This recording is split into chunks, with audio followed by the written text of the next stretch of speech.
Frères et sœurs bien-aimés, as-tu déjà eu l'impression que tu marches seul dans ce monde? Peut-être te trouves-tu à une croisée des chemins, face à des décisions qui pèsent lourd. Le bruit du monde est assourdissant, et au milieu de ce chaos, la voix de Dieu semble lointaine. Comme si Dieu te laissait avancer, parfois dans la confusion, parfois dans l'incertitude. Tu pries, mais le chemin reste flou. C'est un sentiment d'isolement spirituel, une marche dans le brouillard où la foi est mise à rude épreuve. Beaucoup d'entre nous voient le Saint-Esprit comme une douce présence qui réconforte. Et il est cela absolument. Il est le consolateur promis. Mais si nous nous arrêtons là, nous nous contentons d'un passager réconfortant dans la voiture de notre vie, alors qu'il est venu pour être le pilote. Mais la vérité que la parole de Dieu révèle est bien plus puissante. Le Saint-Esprit n'est pas seulement là pour t'accompagner. Être accompagné, c'est avoir quelqu'un à ses côtés. Mais être dirigé, c'est avoir quelqu'un devant soi, qui connaît le chemin et qui nous dit « Viens, c'est par ici ». Il veut être devant toi, comme la colonne de nuée et de feu qui guidait Israël. Pense à Israël dans le désert. La colonne n'était pas une option, elle dictait leur survie. Quand elle bougeait, ils bougeaient. Quand elle s'arrêtait, ils campaient. Leur obéissance était la clé. C'est cette même direction active que le Saint-Esprit veut exercer dans nos vies. Jésus lui-même a dit « Il vous conduira dans toute la vérité ». Pas seulement un accompagnateur, mais un conduiseur. Un guide qui nous enseigne à chaque pas, nous corrige quand nous nous égarons et nous révèle les plans du Père pour notre quotidien. Dans cette prédication, nous découvrirons qui est vraiment le Saint-Esprit, la différence entre être accompagné et être dirigé. Nous explorerons des questions pratiques. Comment entendre sa voix? Comment distinguer sa direction de mes propres désirs? Et pourquoi nous avons absolument besoin de sa direction? Car sans elle, nous risquons de tourner en rond dans notre propre désert spirituel, passant à côté de la vie abondante que Christ a promise. Et toi qui écoutes ces paroles, prépare ton cœur. Ouvre ton esprit à cette perspective. Sois prêt à accueillir un guide actif et puissant.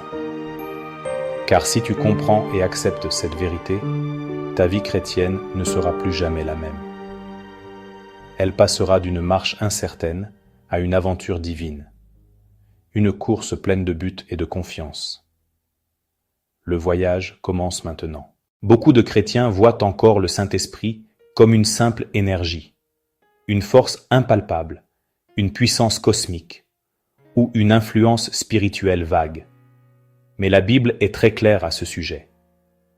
Le Saint-Esprit est une personne divine, un membre à part entière de la Trinité. Dans Acte 5, Pierre dit « Ce n'est pas à des hommes que tu as menti, mais à Dieu. » Ici, mentir au Saint-Esprit équivaut à mentir à Dieu lui-même.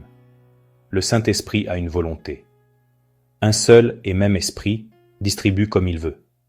Le Saint-Esprit parle et enseigne. Jésus a promis, il vous enseignera toutes choses.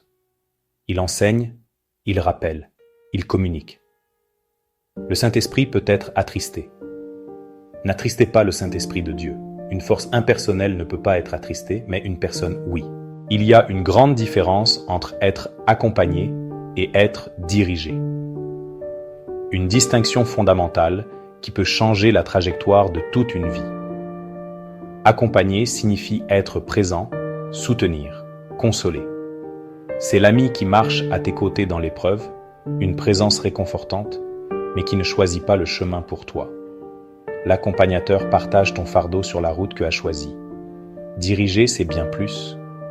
C'est orienter tes pas, influencer tes choix, indiquer la voie. Diriger, c'est prendre la responsabilité de la destination, car celui qui dirige connaît le terrain, les dangers et la destination finale. Imagine un GPS dans une voiture. Tu entres ta destination et il calcule l'itinéraire optimal. Tu peux l'allumer, mais si tu refuses d'écouter sa voix, si tu ignores ses instructions parce que tu penses mieux connaître la route, tu risques de te perdre. Tu peux même couper le son, agacé par ces recalculs d'itinéraire. Le GPS est là, il t'accompagne. Son écran est allumé, il est techniquement présent. Mais tant que tu ne le laisses pas te diriger, sa présence ne change rien. Tu es seul au volant, avec tes doutes et tes erreurs. Il devient un simple gadget, une présence passive qui ne te mène pas à destination. Dans le désert, Israël n'était pas simplement accompagné par Dieu. Ce n'était pas juste une vague promesse de « je suis avec vous ». Non. Ils étaient guidés, dirigés de manière visible et indiscutable par la nuée le jour et par la colonne de feu la nuit. Quand la nuée s'arrêtait, ils campaient. Quand elle se déplaçait, ils la suivaient, sans poser de questions. C'était une soumission totale. Si le peuple avait décidé de marcher sans suivre la nuée, s'ils avaient dit « non, aujourd'hui on va plutôt par là », ils se seraient perdus dans les ténèbres et la mort. Ils auraient erré jusqu'à l'épuisement, proie facile pour leurs ennemis, loin de la protection et de la provision de Dieu. Frères, sœurs, tant que tu vois le Saint-Esprit comme un simple accompagnateur, tu restes au volant. Tu gardes le contrôle. Tu t'appuies sur ta propre intelligence. Mais la vérité, c'est que tu ne connais pas la carte. La question n'est pas de savoir si le Saint-Esprit est avec toi, mais si tu le suis. Laisse-le te diriger, car sa direction mène à la vie. Le livre des Proverbes nous met en garde. Telle voie paraît droite à un homme, mais son issue, c'est la voie de la mort. Cela ne parle pas de chemins qui semblent mauvais, mais de ceux qui semblent parfaitement logiques à nos propres yeux. Nous utilisons notre expérience pour tracer une route qui nous paraît la meilleure. Pourtant, sans une perspective plus élevée, cette route peut nous conduire à des impasses. Nos choix, même les mieux intentionnés, sont limités par notre vision humaine. Pourquoi nous trompons-nous si souvent ? Le prophète Jérémie l'explique. Le cœur est tortueux par-dessus tout. Nos propres désirs peuvent nous égarer, nous convainquant qu'un mauvais choix est le bon. Nous sommes experts pour nous justifier. C'est pourquoi nous ne pouvons pas nous fier uniquement à nos sentiments pour les décisions importantes. Mais nous ne sommes pas seuls. Jésus a promis un guide infaillible, le Saint-Esprit. Il a dit « Il vous annoncera les choses à venir ». C'est comme être au pied d'une montagne, ne voyant que le prochain virage, alors que lui est au sommet. Il voit toute la route, les dangers cachés et la destination finale. Il connaît le futur et désire partager cette vision avec nous. Il voit ce que nous ne voyons pas. L'apôtre Paul en a fait l'expérience. Dans le livre des Actes, il voulait ardemment prêcher en Asie. C'était une bonne intention. Mais le texte dit que le Saint-Esprit les en empêcha. Confus, Paul a ensuite eu une vision. Un homme de Macédoine le suppliant de venir. Pourquoi ce détour ? Parce que Dieu préparait un réveil en Europe. Si Paul avait suivi sa propre logique, il aurait manqué un plan qui a changé le monde. Et toi ? Combien de fois as-tu pris une décision qui semblait la meilleure ? Ce choix de carrière, cette relation, tout semblait parfait. Mais avec le recul, tu te dis « si seulement j'avais su ». Ce sentiment de regret vient de notre vision limitée. Nous prenons des décisions basées sur les informations que nous avons, sans connaître les conséquences. La vérité est donc claire. Sans la direction du Saint-Esprit, nous marchons dans l'aveuglement, avançant à tâtons dans le brouillard. Mais il n'est pas nécessaire qu'il en soit ainsi. Laisser le Saint-Esprit être ton guide est une relation. C'est prendre le temps de prier avant de décider et nourrir ton esprit avec la parole de Dieu pour reconnaître sa voix. Fais-lui confiance. Laisse le Saint-Esprit illuminer ton chemin aujourd'hui.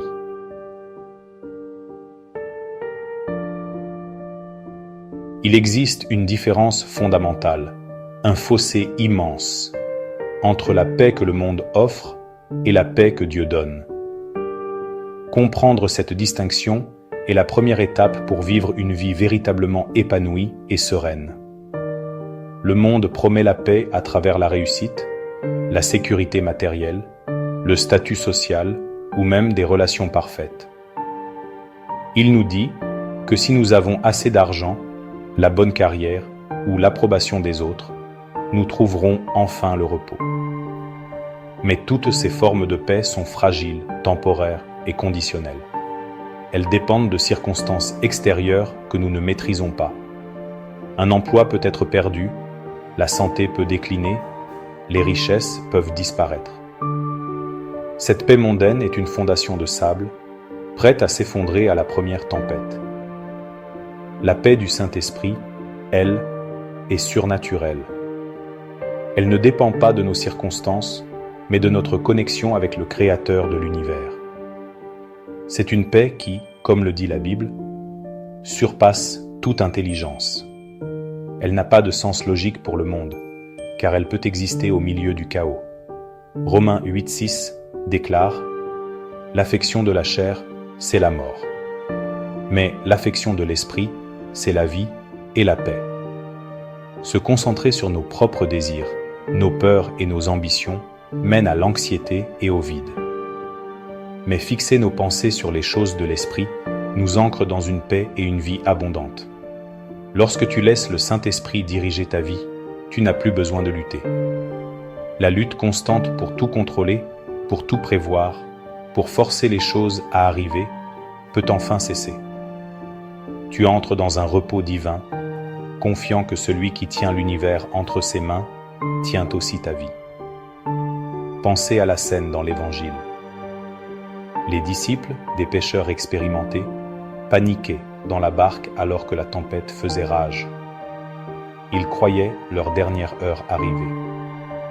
Mais Jésus, au milieu du même chaos, dormait paisiblement.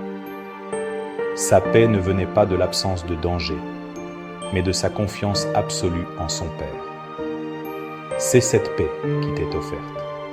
Même lorsque la tempête de la maladie, des problèmes financiers ou des conflits relationnels grondent autour de toi, tu peux expérimenter cette tranquillité intérieure. Cette paix devient une ancre pour ton âme. Un autre bénéfice crucial est la protection divine. Le monde spirituel est réel. Il existe des pièges, des embûches, des attaques invisibles conçues pour te faire chuter. Ce sont les tentations, les mauvaises influences, les mensonges qui sèment le doute et le découragement. Mais celui qui est dirigé par l'Esprit marche sous la couverture divine. Le Saint-Esprit agit comme un guide, un conseiller, un protecteur. Il illumine le chemin devant toi, comme le promet Ésaïe 30:21. Tes oreilles entendront derrière toi la voix qui dira « Voici le chemin, marchez-y » quand vous irez à droite ou quand vous irez à gauche. Cette voix n'est pas toujours audible, c'est souvent une conviction profonde, un sentiment de malaise face à une mauvaise décision, ou une paix profonde qui confirme la bonne voie. Par exemple, un chrétien peut être invité dans une affaire qui semble incroyablement prospère, mais que Dieu sait être une arnaque ou une source de compromis. L'Esprit Saint placera un stop dans son cœur, un manque de paix qui sert d'avertissement. Apprendre à écouter ce guide intérieur nous sauve de bien des regrets. C'est là qu'intervient la transformation. Romains 12:2 nous exhorte. Ne vous conformez pas au siècle présent, mais soyez transformés par le renouvellement de l'intelligence. L'Esprit Saint ne nous guide pas seulement. Il nous change de l'intérieur. Il renouvelle notre façon de penser pour que nous puissions discerner la volonté de Dieu. L'histoire de Joseph en est un exemple parfait. Vendu comme esclave par ses propres frères, faussement accusé, oublié en prison. Sa situation était désespérée. Pourtant, à chaque étape, la Bible répète « L'Éternel fut avec Joseph ». Il a été élevé de la prison au poste de gouverneur de l'Empire, le plus puissant de l'époque, parce qu'il était resté fidèle à Dieu, même sans comprendre le chemin. Finalement, une vie guidée par l'Esprit produit du fruit. Ce n'est pas quelque chose que nous fabriquons par nos propres efforts. C'est le résultat naturel d'une vie connectée à Dieu. Galates 5, 22, 23 nous dit « Mais le fruit de l'Esprit, c'est l'amour, la joie, la paix, la patience, la bonté, la bienveillance, la foi, la douceur, la maîtrise de soi. » Ce fruit n'est pas seulement pour toi. Une vie dirigée par l'Esprit influence positivement tous ceux qui t'entourent. Ta paix au milieu de la crise, ton intégrité dans les affaires, ta patience face à la provocation. Tes décisions et tes réactions deviennent des témoignages vivants de la puissance de Dieu. La paix, la protection, la transformation est le fruit spirituel. Les bénéfices d'une vie dirigée par l'Esprit ne sont pas des options. Ce sont des promesses divines, un héritage qui t'est accessible. Alors, pose-toi cette question honnêtement. Suis-je encore le pilote de ma vie, agrippé au volant, essayant de tout contrôler? Ou suis-je prêt à lâcher prise, à passer sur le siège passager et à remettre le volant au Saint-Esprit, en lui faisant confiance pour la destination? Le choix t'appartient à chaque instant. Luc 22, 42. Toutefois, que ma volonté ne se fasse pas, mais la tienne. Cette prière de Jésus à Gethsémanée est le modèle ultime de la soumission, une reconnaissance que la sagesse de Dieu surpasse infiniment la nôtre. La première étape est la plus difficile, renoncer à son propre contrôle. Ce n'est pas un acte unique, mais une posture quotidienne du cœur. C'est choisir de faire confiance à son plan, même quand il est déroutant, et d'admettre que notre perspective est limitée. C'est comme inviter un conducteur expert dans ta voiture, mais refuser de lui donner le volant. La vraie liberté se trouve en le cédant, en passant sur le siège passager pour le laisser nous amener vers une destination plus glorieuse. Jean 10, 27. Mes brebis entendent ma voix, je les connais et elles me suivent.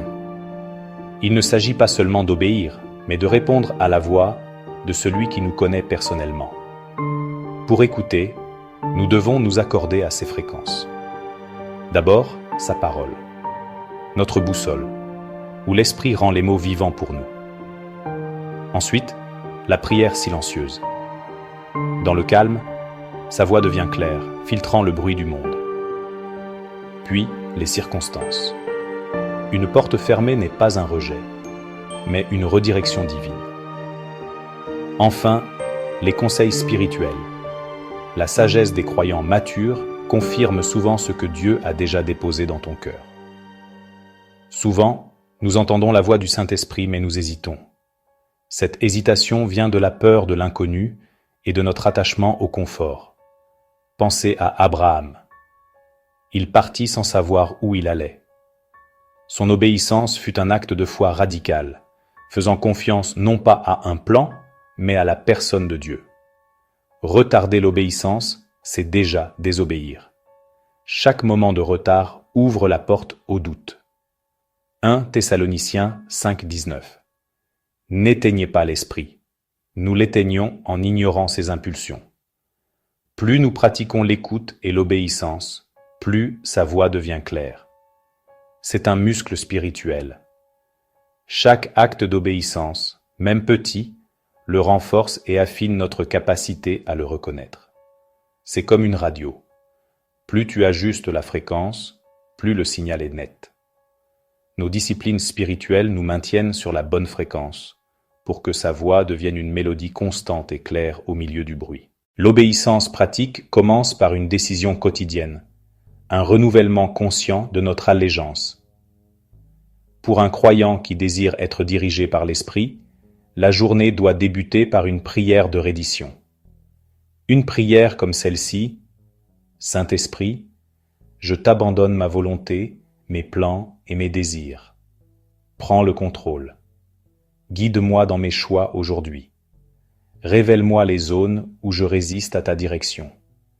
Donne-moi la force de dire non à ma chair et oui à ton appel. Empêche-moi de tomber dans les pièges de l'orgueil et de l'autosuffisance.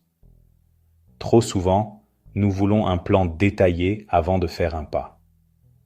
Arrêtez de penser que vous avez besoin de tout comprendre pour obéir.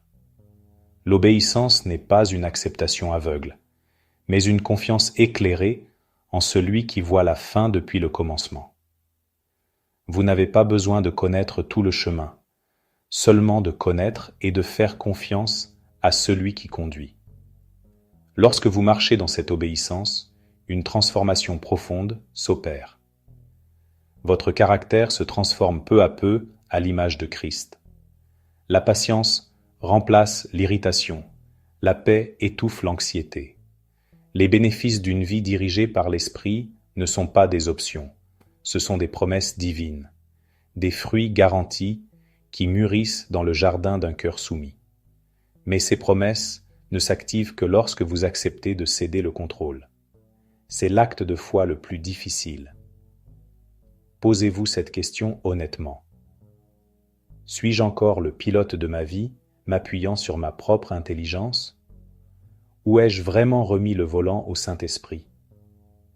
Alors, aujourd'hui, faites ce choix radical. Lâchez le volant.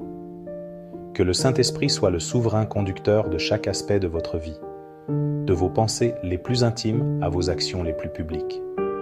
Amen.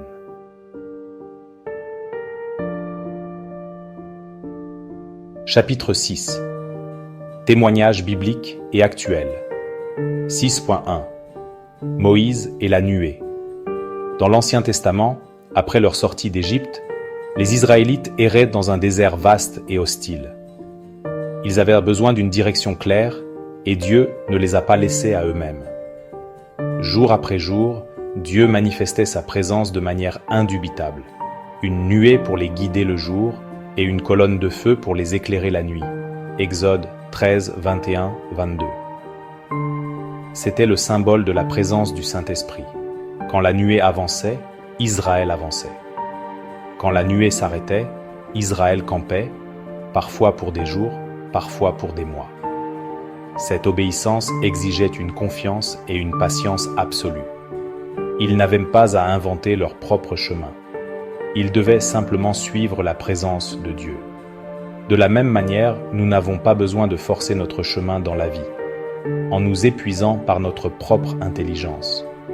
Nous devons apprendre à observer la direction de l'Esprit et à marcher humblement selon ses pas. 6.2. David, l'homme selon le cœur de Dieu. Avant chaque bataille, David consultait Dieu. Il demandait « Dois-je monter contre eux ?» 2 Samuel 5, 19. La force de David ne résidait pas seulement dans son courage militaire. Son arme secrète était son humilité et sa dépendance constante au Saint-Esprit, le distinguant des autres rois. À chaque fois qu'il obéissait à la direction divine, il remportait la victoire. 6.3. Paul et ses voyages missionnaires. L'apôtre Paul est un autre exemple éclatant. Dans Actes 16, 6, 10, Paul voulait aller en Asie pour prêcher. Son intention était noble et juste, mais le Saint-Esprit l'en empêcha. Cela nous enseigne qu'un « non » de l'Esprit est une direction tout aussi précieuse qu'un « oui ». Puis, Paul reçut la vision d'un homme de Macédoine qui lui disait « Viens à notre secours ». Résultat, l'Évangile entra en Europe et des millions de vies furent transformées. Sans cette redirection claire du Saint-Esprit, Paul aurait manqué un rendez-vous divin qui allait changer le cours de l'histoire pour tout un continent. 6.4. Témoignages modernes. Aujourd'hui encore, des milliers de croyants témoignent de la direction du Saint-Esprit. Certains ont évité des accidents ou des dangers en obéissant à une conviction intérieure. D'autres ont découvert leur véritable vocation lorsque l'Esprit a placé un fardeau ou une passion dans leur cœur. Beaucoup ont reçu la bonne personne, le bon emploi, le bon ministère, simplement parce qu'ils ont écouté. Le Saint-Esprit n'est pas une relique du passé. Il est vivant, il agit aujourd'hui, et il désire ardemment te diriger dans chaque aspect de ta vie, tout comme il l'a fait pour eux. Chapitre 7. Les obstacles à l'action du Saint-Esprit. 7.1. L'orgueil et l'autonomie. L'un des plus grands ennemis de la direction de l'esprit, c'est l'orgueil. Il se manifeste par une confiance excessive en notre intelligence et nos plans.